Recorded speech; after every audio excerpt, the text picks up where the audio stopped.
This is Reshma, नमस्ते and welcome to सिर्फ और सिर्फ आपके चैनल में, जहां पर हम बात करते हैं ऑर्गेनाइजेशन की in our day to day life.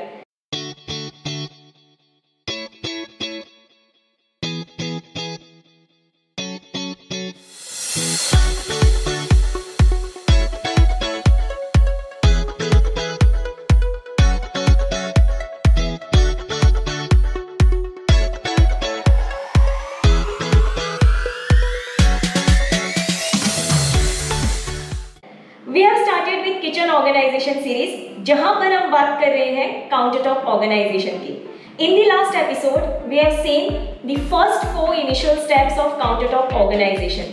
तो आज के इस एपिसोड में हम बात करने वाले हैं अगले स्टेप की, that is step number 5, which is assigning right kind of containers and organizers to the items to be organized on the counter top. Now let's take our first category items, that is food related items.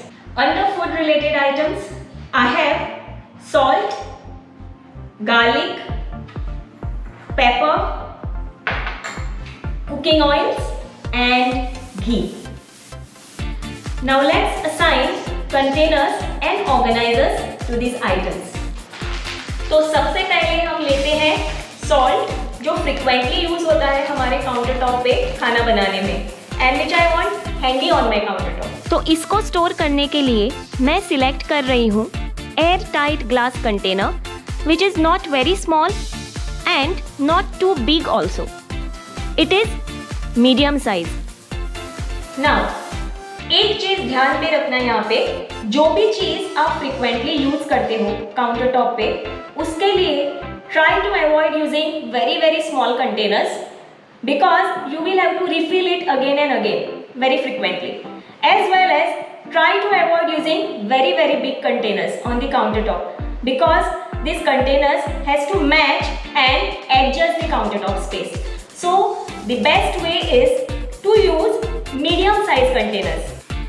इस glass container को organise करने के लिए इसके नीचे मैं रख रही हूँ एक स्मॉल ग्रीन कलर की ट्रे, क्योंकि it becomes very convenient for me when I am cleaning this space.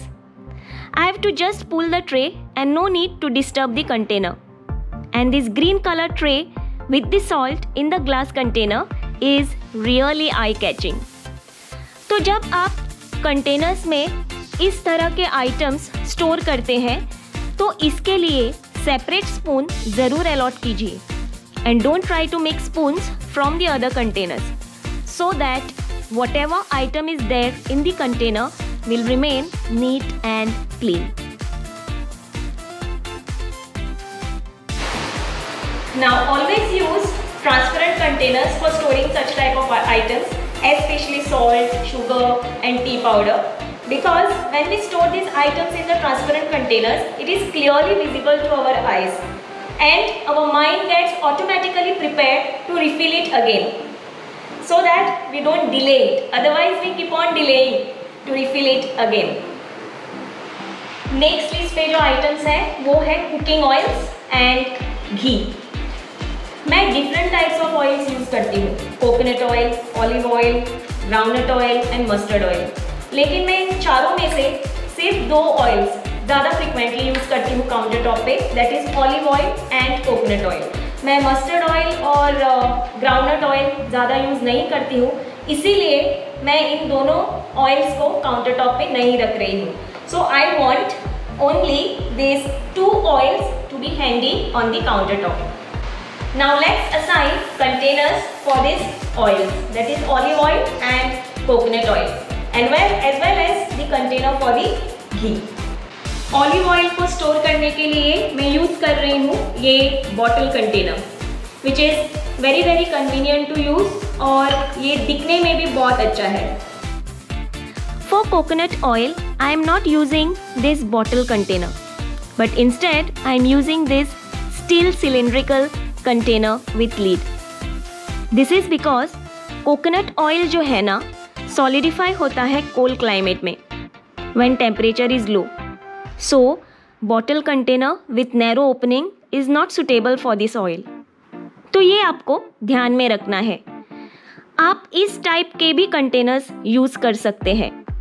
Try to use steel containers for coconut oil so that you can hold it on the gas flame or keep it on hot tawa to liquefy it and use conveniently in cold climate. For ghee, I am using this small container since I use it less frequently as compared to oils, but I want to keep it handy on the countertop. So choose the size of the containers for the oils and ghee according to their frequency of use in cooking on the countertop. Now let's assign organizer to this oil and ghee containers और ये मेरा बहुत ही favourite part है। इसके लिए मैं use कर रही हूँ ये बेकिंग डिश और बेकिंग स्टैंड जो मुझे मिला था along with माइक्रोवेव ओवन। लेकिन मैं माइक्रोवेव में बेकिंग नहीं करती हूँ। I use OTG oven for baking. So instead of wasting baking dish and stand, I thought using it as an organizer for cooking oils and ghee containers. तो इस तरह से मैं इस बेकिंग डिश को इस स्टैंड के ऊपर रखती हूँ और इसके ऊपर एक प्लेट रखती हूँ with tissue paper to absorb the oil stains. And then I organize the oil and ghee containers on this plate.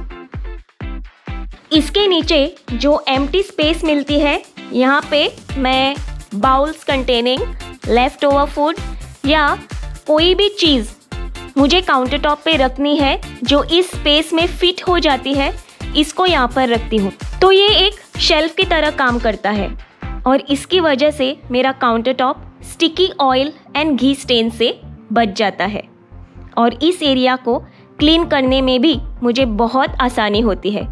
तो ये एक बहुत ही अच्छा आइडिया है ऑर्गेनाइजेशन का।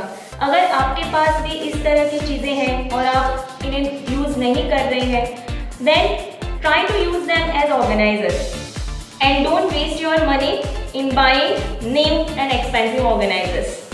Other options for organising cooking oils and ghee, इसके लिए आप इस टाइप के ट्रेस यूज़ कर सकते हैं जो इजीली अवेलेबल है आपके घर में। तो इस टाइप के ट्रे होंगे ही, तो इसके ऊपर एक जस्ट टिश्यू पेपर रख दीजिए और इस ट्रे के ऊपर आप अपने cooking oils and ghee containers organise कर सकते हैं।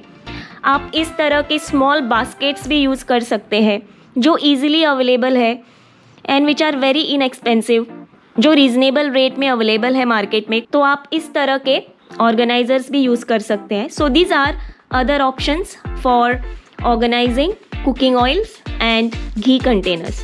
नंबर 3 पे मेरे लिस्ट पे आता है वो है पेपर, जो फ्रिक्वेंटली यूज होता है खाने में and I want to keep it handy on my counter top.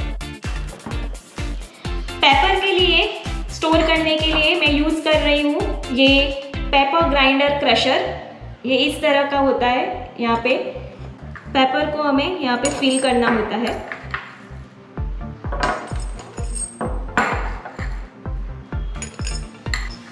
And then you have to just fix it over here, tighten it, and you have to fix it, and you can just keep it like this on the countertop. It's a very good container, everyone should buy this.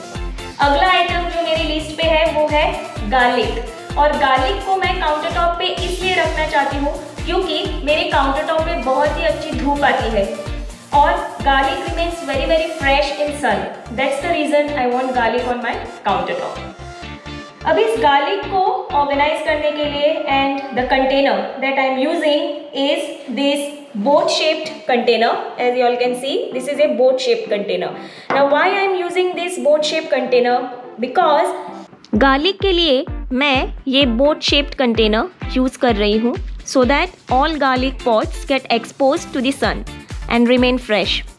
So choose the container according to the need of the item.